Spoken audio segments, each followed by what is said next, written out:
Asmae El Moudir to this Q&A session. Thank you for your beautiful film, The Postcard. Beautiful documentary, which is your first feature documentary as a director, right? You have previously directed a number of acclaimed short films. The Postcard is your first feature film, and you are currently working on your coming feature documentary, The Mother of All Lies. Is that correct? Yeah, that's it. Nice. That's it. Yeah, and you're also a producer, aren't you? Yeah, I'm producer, editor, and I write some of my films, especially the short films and this one. So the Mother of All Lies, and also the Postcard. So I'm editor, but I try to say that I am filmmaker finally, because it's my real job and it's what I like to do finally. But I am producer because I need to do that because we have, unfortunately, we have not a lot of creative producers in our country, so we need to do that finally. We are not, there's not a choice, but we for starting at the beginning, there is no people who trust on you, and you should approve yourself. That's it. So your production company, Inside Films, was born out of a necessity to create opportunity for filmmaking. Yeah. Okay. Because there was a lot of co-productions around the world, and many of companies in Morocco doesn't trust for long time to development films, so they need to make films in a short time. That's what the reason why I create my own company. Okay, I see.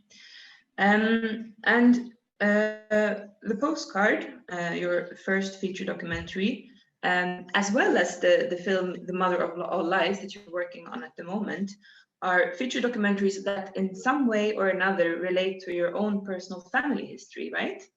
Mm-hmm. Yeah, especially my mother. Okay, can you tell me a little bit about this artistic choice? Why is it important for you that the stories you tell, that you have a personal connection to them, or how does it help you as a filmmaker to relate to your stories? Mm-hmm. Yeah, because each filmmaker, each artist in general, when he start to make some creative things, he start by himself.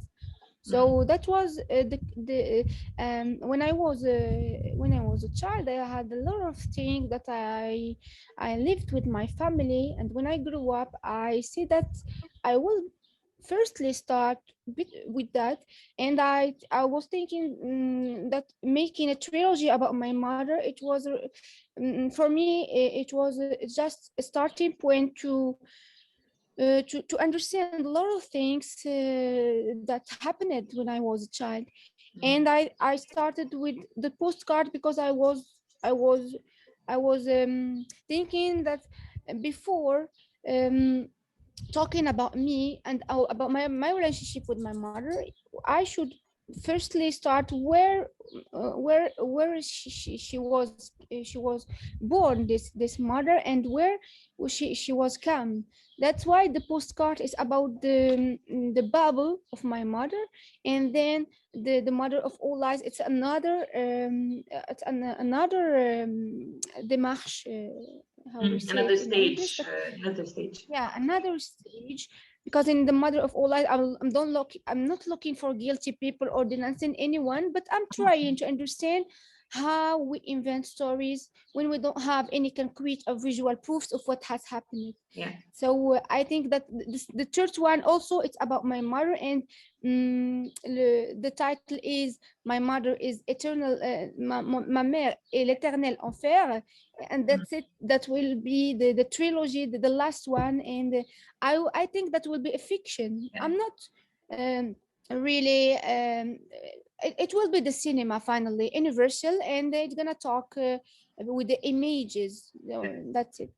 So the Postcard is about the origins of your mother, you then pass on to the next stage of her life, and the last part of the trilogy will be imagining the next demarche, the next stage of your mother's existence. It's like the last one. It's like gonna be like a reconciliation between me and this mother. So that will be this trilogy of my 3 films. I am looking forward to take part of the next steps of this journey. So going back to the postcard, the main personality in the postcard that we follow throughout the film is this young girl called Walid. How did you meet Walid? Like, how was your encounter with her, and what in her character attracted your attention when you arrived in Zawiya? At the beginning, I was not following Eid, but I started following a lot of people in this Zawiya, and I sadly, it was after 3 months of shooting, I met finally Eid. And all the materials that I should have shoot before, it was garbage for me, because I think that the film starts when I met Eid, and it was not garbage, because without this first materials, I can not have this space and this fluidité avec la caméra dans ce village, parce que c'était très très difficile. It was difficult to put my camera in front of these people. You know, it's not really easy to bring your camera in this village and you shoot in the house of these people, especially the women. It's really something that I wonder how it was happening, because firstly she was not agree that we make this film, that she and that's it was a part of my work also as a filmmaker. To gain the trust of Eid and her family and the that's other it, because Right. So I met her in the river. I asked her if she knows about the Kasbah, the Zawiya, and she by first she told to me that I should remove my camera if I want that she talks. So I just removed my camera, and then we start talking about her family, her problems.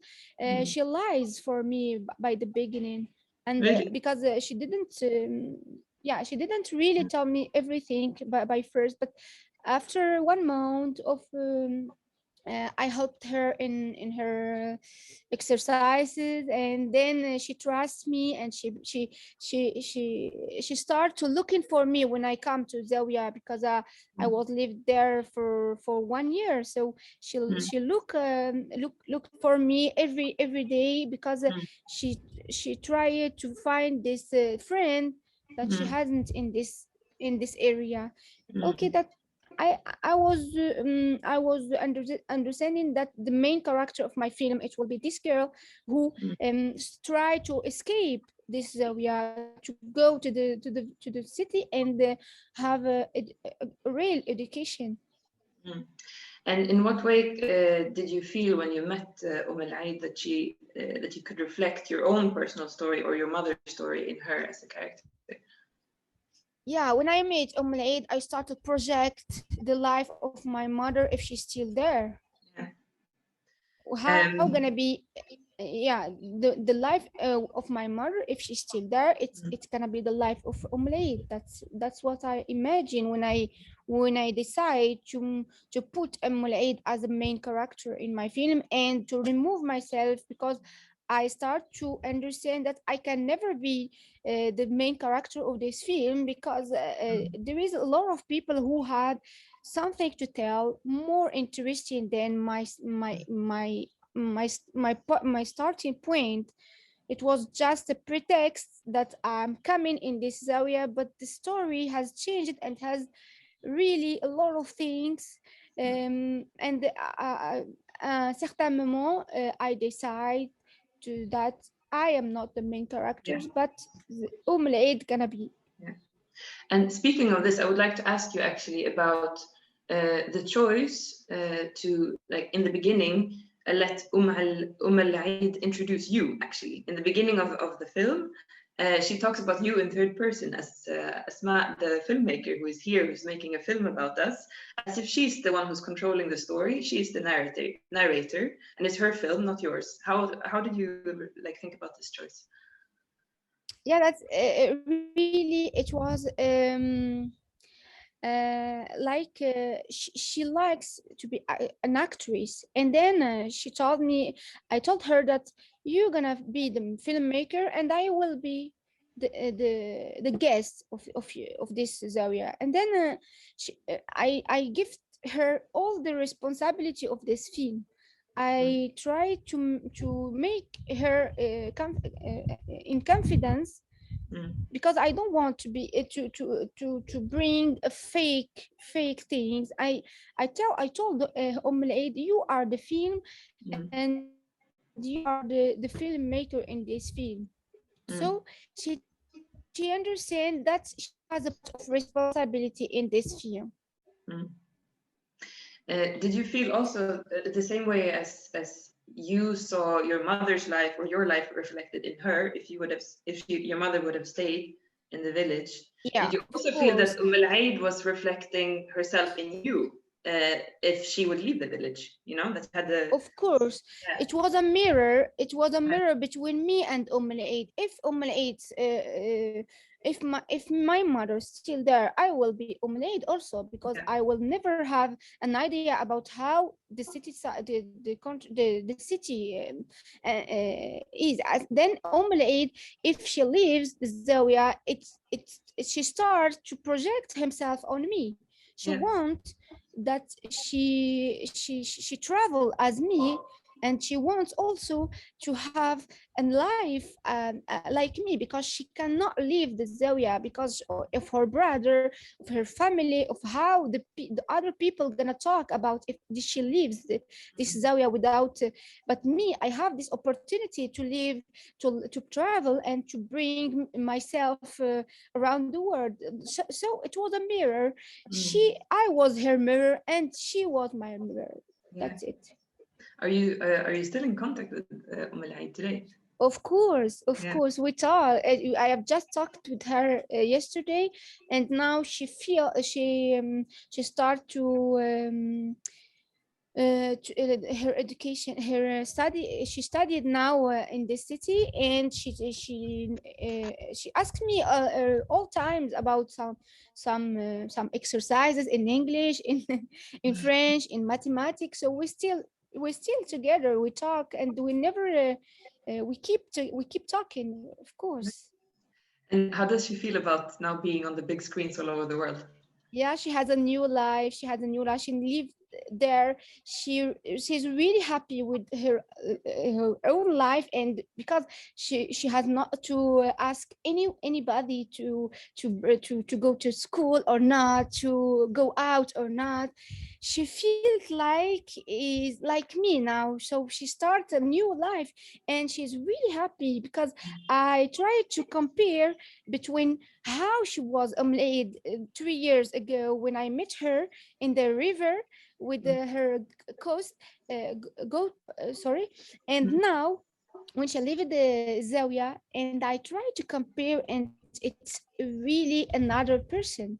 And I'm so happy because the film finally is that it's not really finished in the movie theater, but it's what after this, what is the message, what happened to the person, because this is the difference between a fiction and documentary. In documentary, we still in contact with the person, and we still with it is an new and real characters. It is an actor, but an actor of her own life. So she's acting her own life. So I'm happy for her, because the film helped her to had a confidence in her. Mm. Yeah, that's really, as a documentary filmmaker, you become the companion more of your characters, right? Yeah. Also, I would like to keep talking a little bit more about El Aid and her character in the film, because as you mentioned a little bit, like, she faces so many difficulties. She's in a way, you could say, a victim of her circumstances. She's restricted in many ways because she can't access education in her village, and she has many duties that she needs to fulfill, despite the fact that she's very young. But even though she faces all of these difficulties, in the film you never perceive her as a victim, really. Like, she's a very strong character, and you don't really fall into the trap of making her a victim. Like, how did you reflect about this while filming her, like, and while portraying her, to not fall into this victim trap? Do you think that I didn't? The question is that you think that I didn't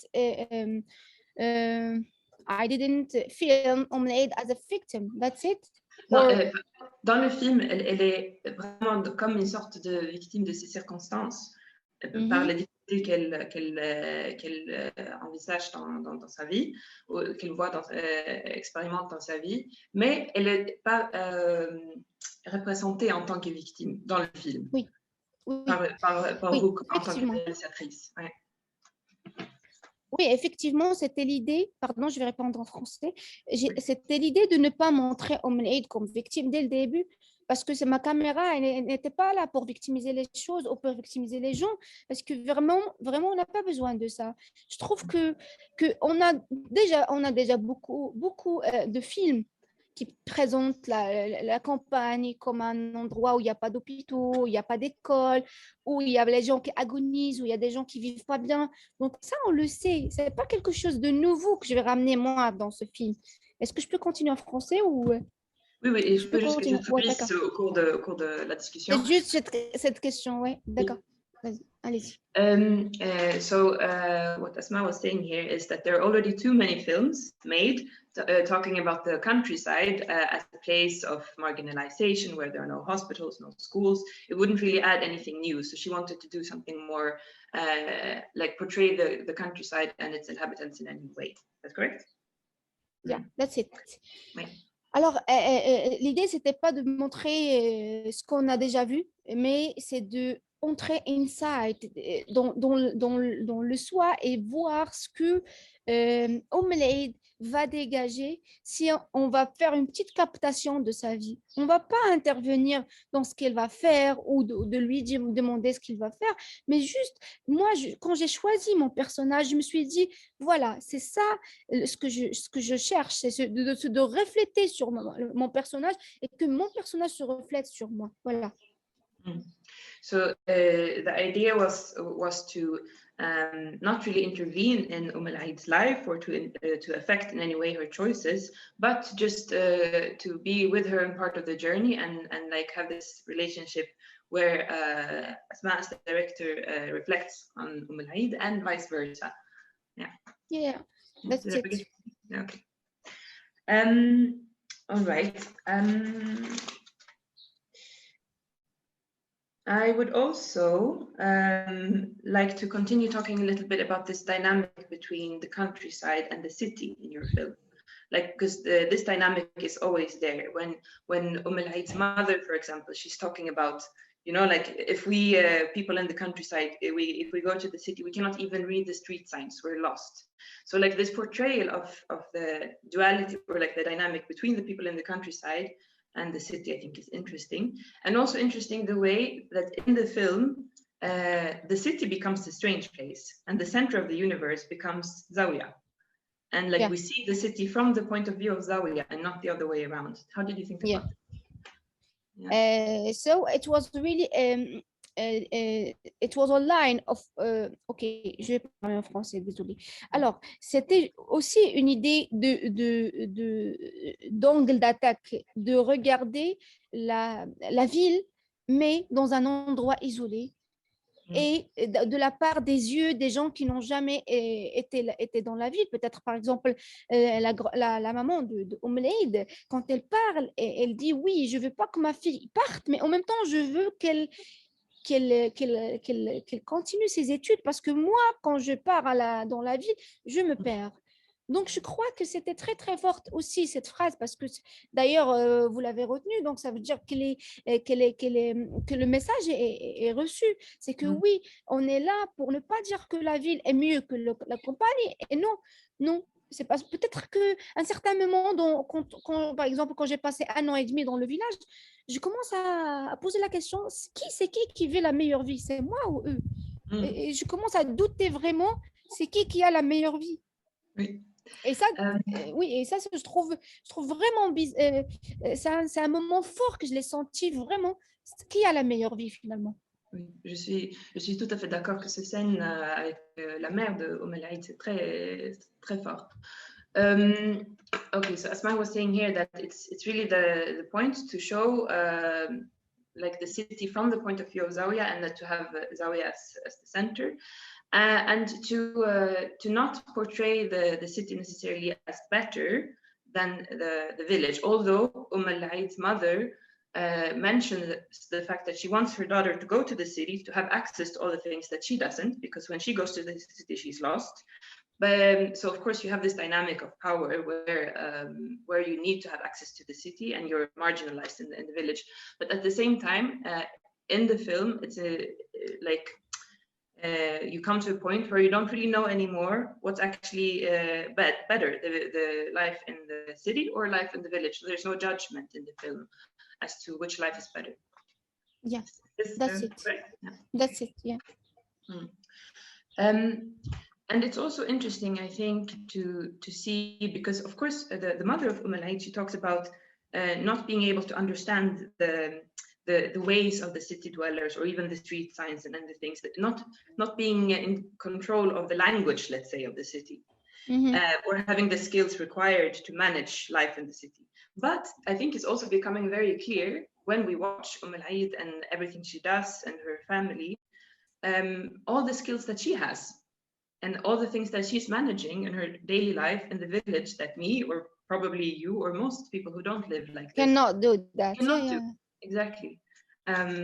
So yeah, who's the yeah, I was when I start filming with Aid, and it was really hard how I can ça veut dire comment je l'ai convaincue pour rentrer chez elle. C'était vraiment très difficile pour rentrer chez cette fille, parce que pour elle, montrer le père qui est malade, c'est sacré. Donc, on ne peut pas montrer un père qui est malade. C'est parce que quelque chose pour elle qui n'était pas vraiment bien pour elle au début. Mais après, au fur et à mesure, je commence je lui laissais d'abord la liberté de dire non. Elle a dit non plusieurs fois, j'ai accepté. Et donc, à un certain moment, je commence à suivre sa vie, sa propre vie. Et je commence à voir combien de tâches fait Aid chaque jour. Et moi, ça me fatigue. Juste le fait de filmer tout ce qu'il fait chaque jour. Imagine que c'est moi qui fais tout ça. Et donc, je commence à poser des questions. C'est vrai que cette fille travaille beaucoup. Elle travaille beaucoup dans sa journée. Et elle est très fatiguée pour faire ses exercices ou faire quoi que ce soit. Donc, les études deviennent un truc de deuxième degré, ou de dernière chose dont on pense dans la journée de Aid. Je ne sais pas si j'ai répondu, mais voilà. Donc, so Asma was saying here that at first it was quite difficult to be allowed to enter in the life of Aid and her family, because Aid, like to show her father was very sick in the film, it was sensitive, and it was not something that was self-evident to do. But you, Asma, you gained her confidence, or like her trust, through also giving her the freedom to say no, that you didn't force anything, and eventually, little by little, you could enter her life.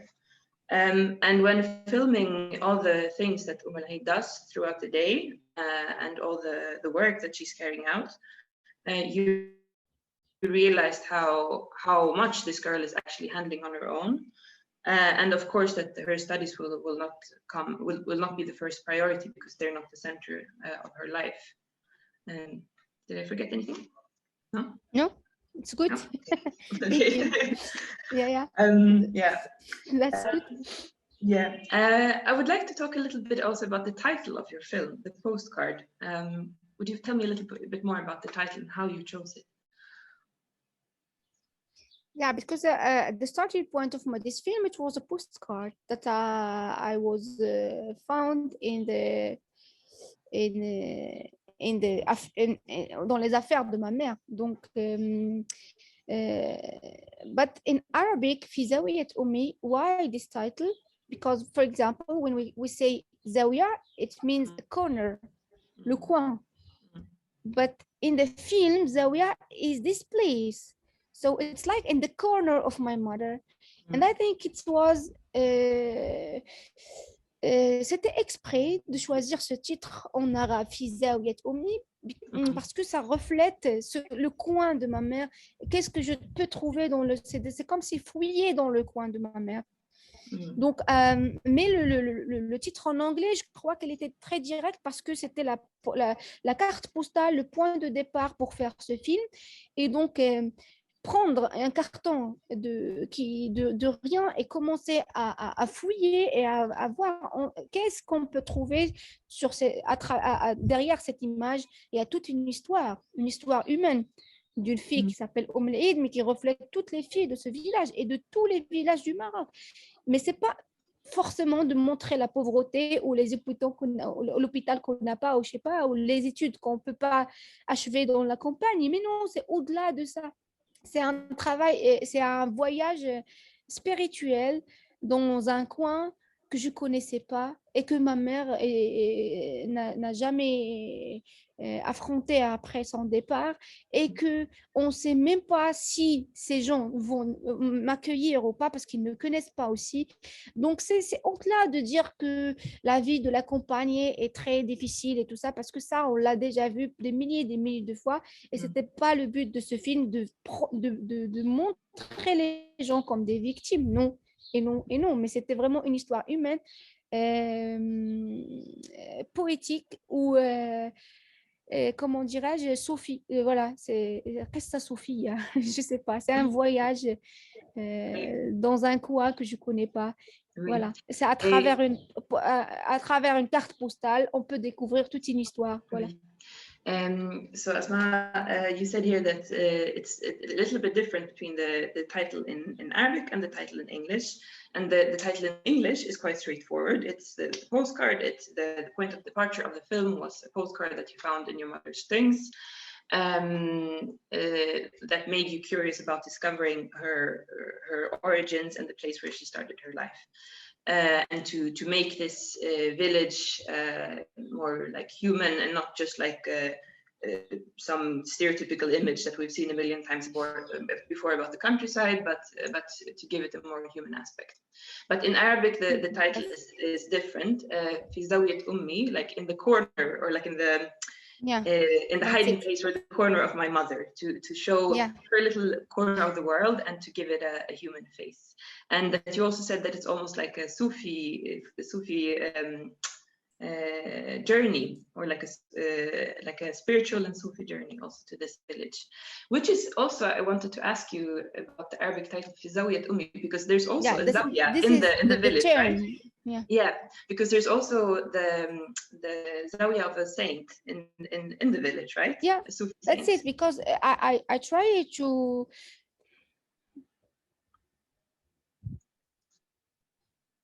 Hello? Yeah, that's it, because the name of this place is Zawiya. So I try to make a double sense of this term, to say that it's a Zawiya, but in Arabic it means a corner, you know? That's it. So it was a double, c'est un double sens pour le mot. Donc, j'ai essayé de jouer avec le mot coin et Zawiya, qui veut dire finalement le nom du village. Voilà. Mais c'est le nom de village, mais est-ce que c'est aussi, est-ce que le nom du village vient du fait qu'il y a un zawiya, c'est ça Oui. Pardon. On l'appelle Zawiya parce on l'appelle le coin Zawiya parce effectivement, il y a le Zawiya Ahensal où on fait le pèlerinage de chaque année de tous les gens qui viennent pour le Wali Saleh Sidi Saïd Ahensal, qui est le grand-père de cette communauté ou des gens qui vivent là-bas. Donc oui, c'est vrai qu'il y a Zawiya et d'ailleurs dans le film, on la voit. Elle est en vert et il y avait toute la scène d'ouverture, c'était ça. C'était vraiment un cadeau, cette scène d'ouverture. C'était juste une histoire. J'étais en train de ranger le matériel et j'entends un son qui provient de loin et je savais pas c'est quoi. Est-ce que c'est quelqu'un qui est mort ou est-ce que c'est quoi ce son que j'entends de loin et qui est très très loin et qui vraiment il y avait la foule qui répétait des choses comme ça et à un certain moment je me suis rendu compte qu'il faut monter un petit peu en haut pour voir ce qui se passe et j'ai appelé vraiment rapidement le caméraman ou le chef opérateur qui était avec moi. Je lui ai dit, il faut monter dans la montagne d'urgence. Il y a quelque chose qui se passe et on risque de la rater. Et on ne savait pas vraiment la scène d'ouverture. Et c'était la dernière chose que j'ai tournée. Et ça, c'était un petit peu miraculeux de ce que s'est passé avec moi dans ce film parce que cette scène d'ouverture vraiment a changé plein de choses, a mis le point sur c'est quoi la relation de ces gens avec ce coin et pourquoi ils ne peuvent pas le quitter, parce que c'est spirituel, parce qu'il y a quelque chose qu'on ne peut pas quitter là-bas. Donc, on a monté un petit peu plus haut et on voit que on est tombé par hasard sur le jour de la réunion de tous les villageois qui viennent pour faire c'était le jour de Ziyara, comment dirais-je, c'est Ziyara de ce Wali Saleh Sidi Saïd Ahensal et c'était la joie, oui c'était la joie, c'était tout le village est joyeux ce jour. Et je croyais, et Eid aussi, il n'avait pas le temps pour moi et j'ai essayé juste de la suivre dans ce jour-là parce qu'elle avait peur de rater ce doua et ce qu'ils font, ces gens et tout ça, parce que c'était quelque chose de sacré pour eux. Et pour moi, c'était un cadeau du ciel parce que c'était la scène d'ouverture de mon film. C'est aussi ça la magie des films documentaires.